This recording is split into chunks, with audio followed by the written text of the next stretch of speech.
I don't know that I can even say winter has finally come here in Montana. What we got is ridiculous. We got daily temperatures above freezing. We had a couple times a little snow. Most of it melted again. Now we got a little ice in the morning and then slush in the afternoon. Well, it's really not winter, but I think it's definitely time. I mean, it's Christmas in a couple days, so it's definitely time to put the winter wheels on the Cybertruck. And do you really need winter wheels on the Cybertruck? Well, let me show you.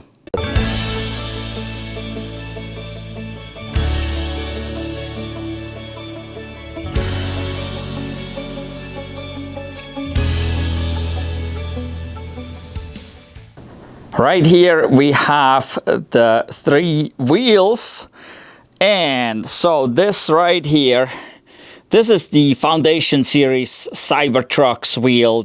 I don't know, they call that the Cyber wheel, I think. I don't know, leave a comment down below if you know what Tesla calls this wheel. But this is the tire. This here is the Goodyear tire that comes on there.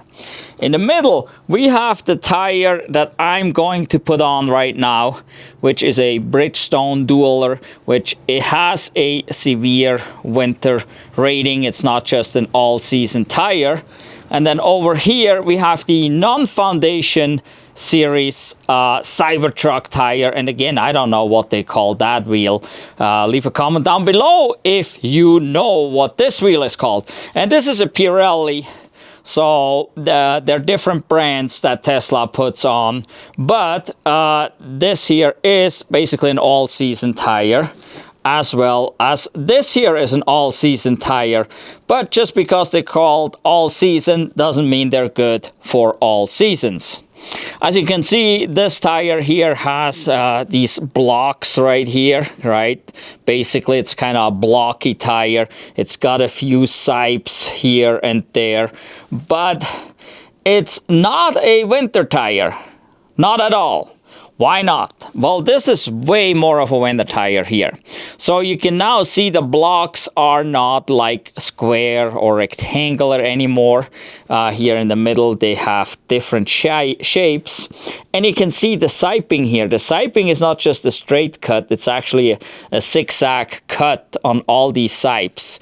And that is siping that you find on snow tires, on real snow tires, yes. And the more of those sipes you have, the better it is. And again, you can see the siping here, it goes all the way across, right? Everywhere. If you look at these, that siping here is just halfway in. And then there's a little bit here, a little bit there. It's not even halfway in. So it's not all the way through, it's not zigzag. So this is a snow tire. This is not. This is just an all season, which is no good in the snow. Now, same thing over here on this Pirelli. This got a completely different pattern. I mean, this looks completely different. It's got some siping here that goes all the way across, but it's got these weird blocks with the V in there. It's, again, not a snow pattern. This here is a snow pattern, and this here is not. So again, this is an all season, which doesn't mean it's any good in the snow. This here will be much better in the snow than this one and that one. This one will definitely outperform these 2 tires in the snow, on ice, or even on cold days where you have wet roads. This tire here will do much better because this is designed for the cold. These are all seasons, so that means they gotta kind of perform okay all year long, whatever the temperatures are, but they're never great. But this one, on the other hand, it has a severe snow rating for winter tires. It's not just an all season, and it's got the nice siping with the zigzag pattern that you will find basically on any snow tire.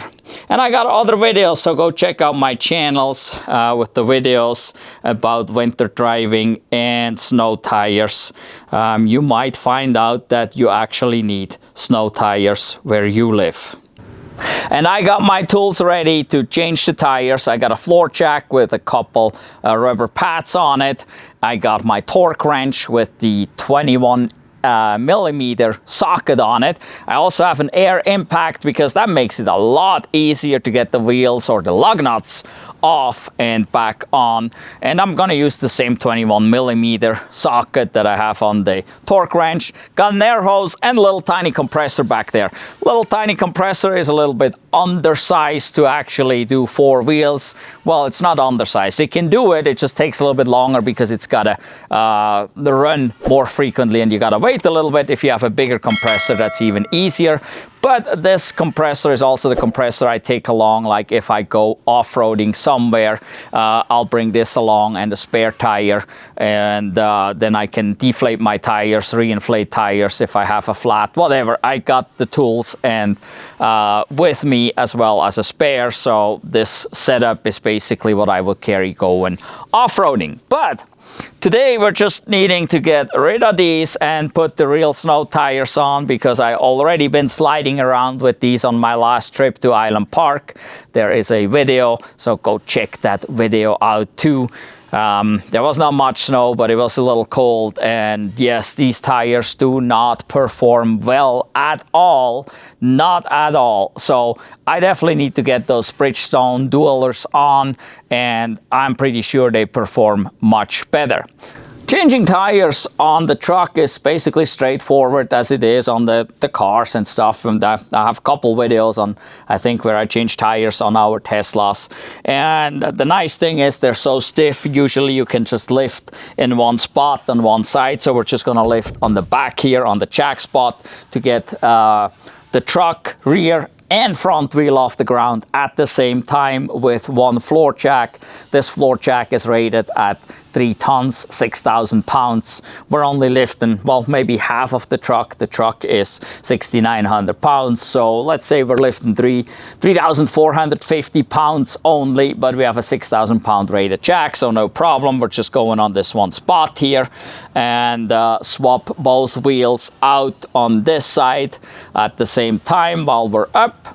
And then we gotta go inside on the screen, and there's this newer feature. It's not brand new, it's been there for I think the beginning of 2024, that where you can set a tire service mileage. So we want to reset that because we put different tires on. And we also want to make sure that the TPMS gets recognized by the truck, and I'm going to show you how to do that as well. The first thing I need to do is use this little tiny tool here to get my center hubcaps off those wheels. As you can see, I don't have the cyber wheel or cyber hubcaps or whatever Tesla calls them on here. I got these little center caps. When we got the truck, there was nothing here. We just seen lug nuts and the rusty hole in the middle, really bad, because Tesla had to recall their hubcaps that they revealed in 2019 that I remember looking really cool. Well, they didn't show up forever and ever, so about a month in or so, I got these from EVBASE, these little center hubcaps, and these fit perfect on these rims as well as the other Cybertruck rims. So I need just one set here, and I can fit them on both rims. They're much cheaper than the Tesla caps too. Eventually the Tesla caps showed up. They were not that great looking. So I went back to these. So go check these out. They're from EVBASE. There is a link down below in the description to the EVBASE website, and we have a discount code so you can get those here pretty darn cheap, and they make your wheels look really good. And this is this little tool. There's a little tiny hole in these caps, and you basically go in there and then you kind of jerk on it really quick to get them off. I gotta be straight in front of it to do this. There we go. And just like this, they come off. And yeah, this is how we got the truck, and that looks ridiculous. I don't know that Tesla could even have done this, but they didn't. So we got these from EVBASE. Again, go check EVBASE out. They have other accessories too, like the cool running boards, a whole bunch of other stuff for the Cybertruck, for other Teslas. So go check them out and make sure to use our discount code on their website. There is one thing you have to do before you jack up your Cybertruck, and that is you're going to controls right there, and then you're going to service down here, and then you got to scroll up a little, and there's jack mode, and you're going to put it in jack mode. And you can do that at every height that your truck sits at. You just got to make sure you're sitting high enough, not in entry mode, and possibly can't get your floor jack under there. If that's the case, obviously you have to take it out of jack mode, raise it up, and then put it back into jack mode. But this is what you got to do to just turn jack mode on before you lift it, and then after you're done, you come back here and you tap that again to turn it off. If you forget to turn it off, if you go over 5 miles an hour, it will turn itself off. Finding the spot to put your floor jack is real easy. As you look under the truck, you just can go there, and there's like a pad looking thing. It's kind of ovalish maybe. It says jack pad or something about jack on it. So it's really, if you can't find it, I'm sorry, then you probably shouldn't do this to begin with, because it's really easy to find, and it is labeled, and it's not just something that wears off, it's stamped in, so it will always be there. And I got it in low right now. The air suspension entry would work with this floor jack because it's a low profile floor jack. But because of the running board being that close, like a 1/4 inch off, I put it in low, which is just a little bit higher than entry. That makes it safer that the running board will not hit the jack. Let's say when I come back down and maybe the other tire just sits a little bit different or has a little bit less air or whatever, just to be on the safe side, I brought it up. But you can do this at every height you want to. You can raise this up higher so that your floor jack fits under there properly, no problem, as long as you put it into jack mode. So now we got to bring it off the ground.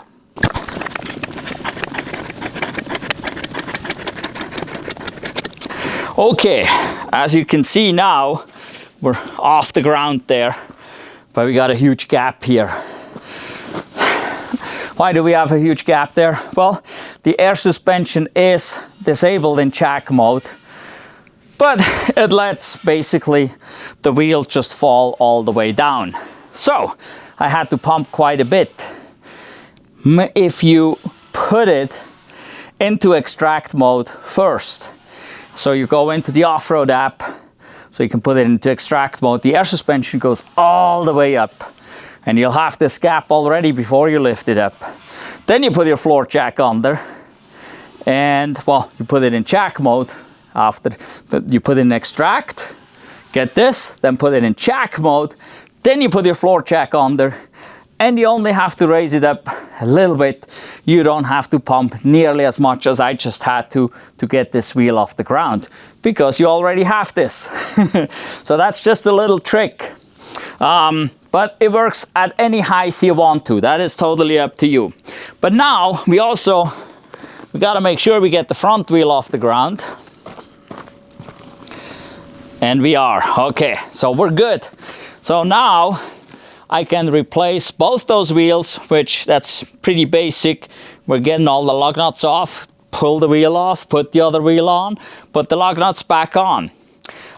If you're using a big enough compressor, no big deal. If you use a little compressor like me, you may want to use a breaker bar, or I got a torque wrench that can go both directions to break the lug nuts loose, so you don't need as much air, so it doesn't go as slow. But you can do it all the way with the little compressor as well, or you can do it all the way by hand. Either way works. So, well, let's go.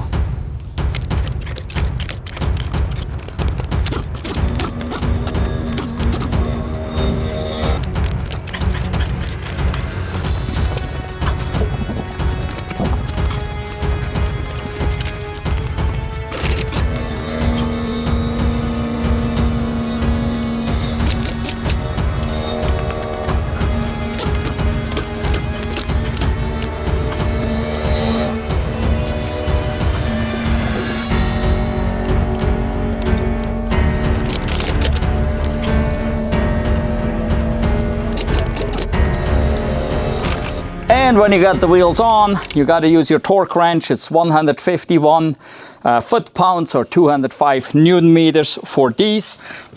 And you got to do them in a star pattern, which means if you start here, you go there, there, there, there, there. Okay.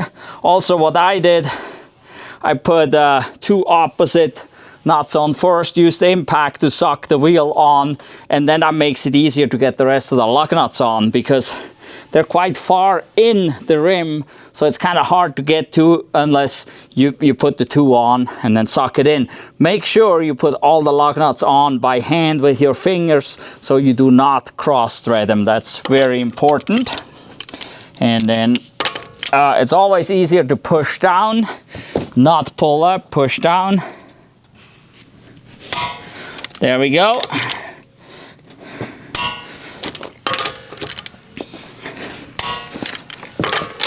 Up.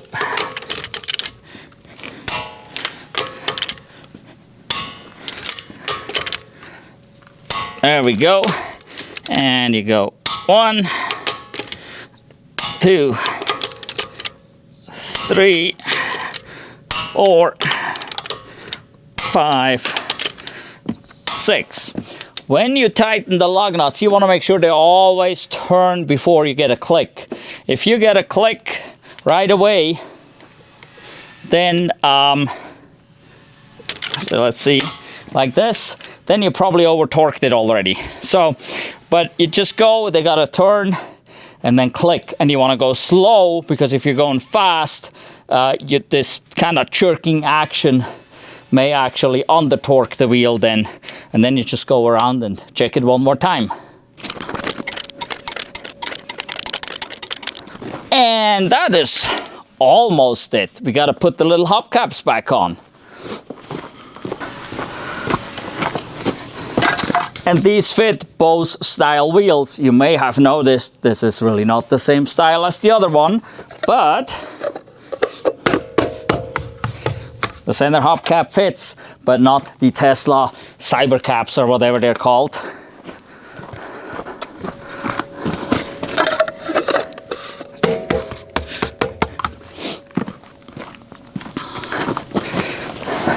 There we go.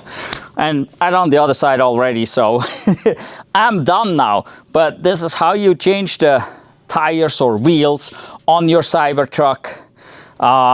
Make sure if you take them, so if you take the truck somewhere and they do it for you, that they use the proper jack points. Like I said, they're under there and it's stamped into the jack point that it is the jack point. So really easy to find. It doesn't require anything special. Actually, none of the Teslas require anything special to lift them up to change tires. These pucks that people talk about are not required at all.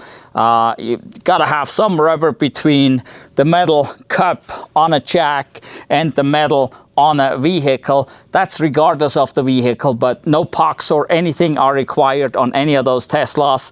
And here with the Cybertruck, you can even lift it up so you, with the air suspension, and easily see what's under there. So this is a do-it-yourself job. All you do is get the tires changed somewhere. Obviously, you probably don't have a tire changer or balancer.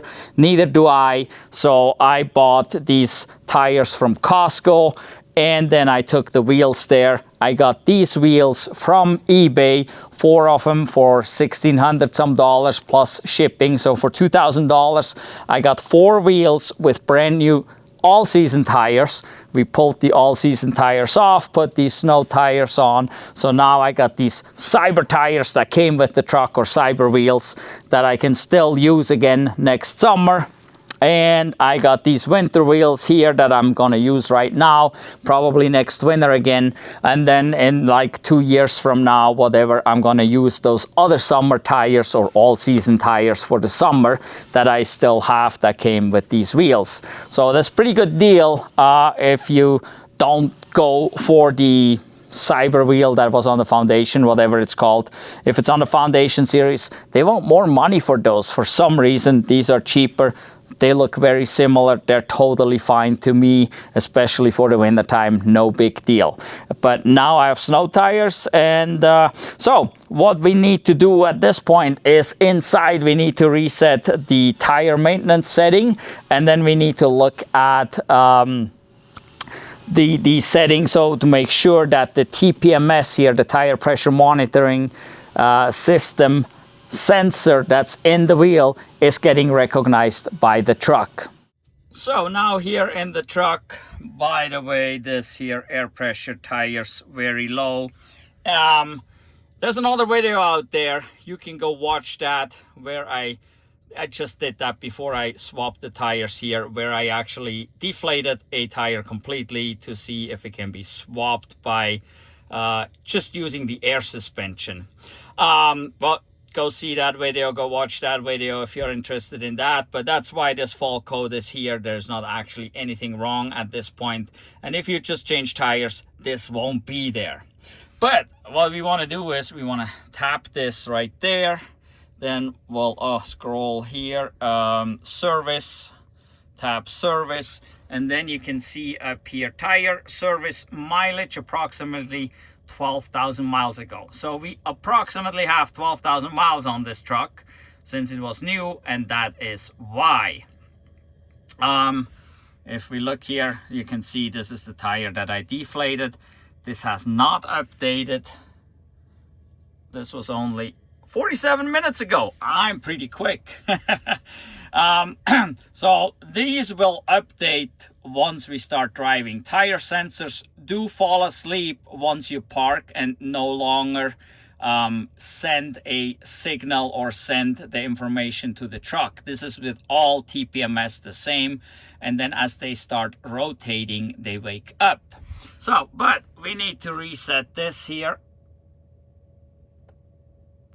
There we go. All right. Reset mileage since last tire service after each rotation, replacement, or swap. Press brake pedal with key present to reset. So I gotta step on the brake down there. And now you can see reset popped up because the key is my phone and the phone is in my hand actually recording this. So we can tap reset. And now here it shows less than 500 miles ago. So we got this done. That is one thing you want to do so that this is correct. If you don't do it, nothing happens. It's not like the wheels are going to fall off or anything. Everything will be fine. So we definitely need to get this here fixed. This currently doesn't show what we want. Now let's see. Do we have anything here? I don't have anything for wheels, do I? This is interesting. Owner's manual, camera visibility, car wash, headlights, notifications, towing, camera preview, seats, browser data, factory. Dang. Nothing for wheels. That's interesting because the other Teslas do have a wheel setting where you can tell the vehicle which wheels you put on, as we just put different wheels on right now. So while we're here, we might as well take it out of jack mode, which it would have done automatically while driving. So now what we want to do definitely is we want to drive. And as you can see, the recommended tire pressure is 50 and the other tires were a bit low. That is because it got cold, and so tire pressure drops as it gets colder. So you may have to correct tire pressure once in a while throughout the winter time, and then when spring or summer comes, you may have to correct it again to lower it a little bit. But yeah, interestingly, no a setting for wheels. I would assume at some point that will show up here, so that because we can run either wheel on this truck and they look a little bit different. And then this picture actually changes on the Teslas, on the cars. When you put the other wheels on, it will show the correct wheel on the picture. So right now it still shows the Cybercap, and both wheels look very similar, so most people would not even recognize the difference.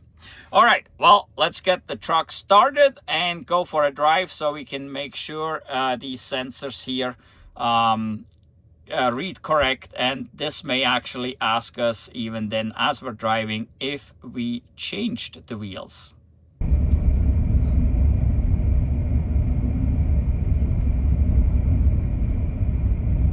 All right, we can see now one wheel popped in at 44 psi on the rear right there.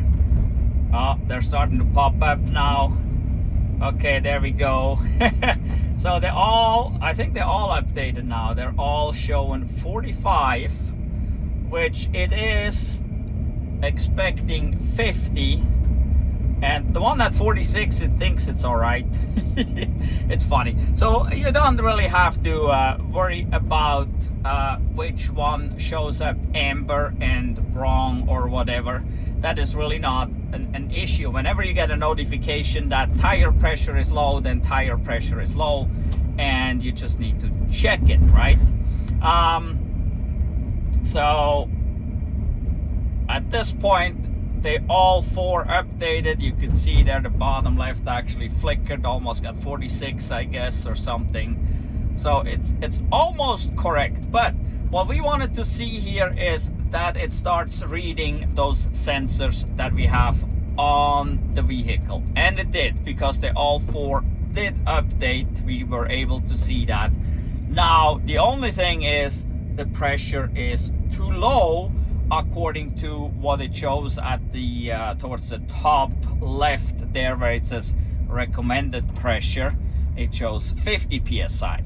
So since they all updated and are showing, now we're going back home and use our little compressor to bring it up to 50 psi as it's recommended here.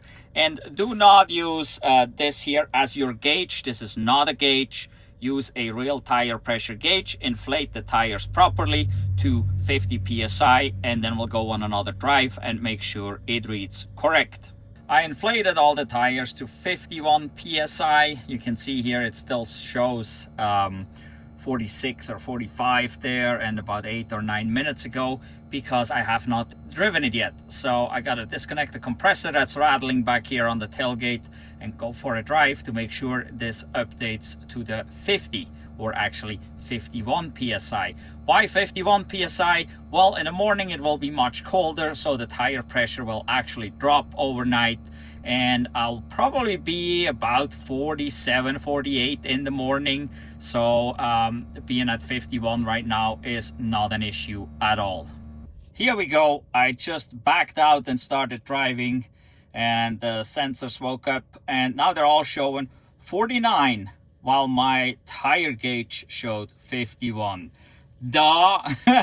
So everything has a tolerance. The tire gauge you're using, as well as the sensors that are in here. Neither one may be right, but as long as we are within the tolerance of where the tire needs to be, then we're good. So I could go ahead and increase the pressure a little bit more, so I could reach 50 here, but no, I'm really not going to do that. I know that I got 50, 51.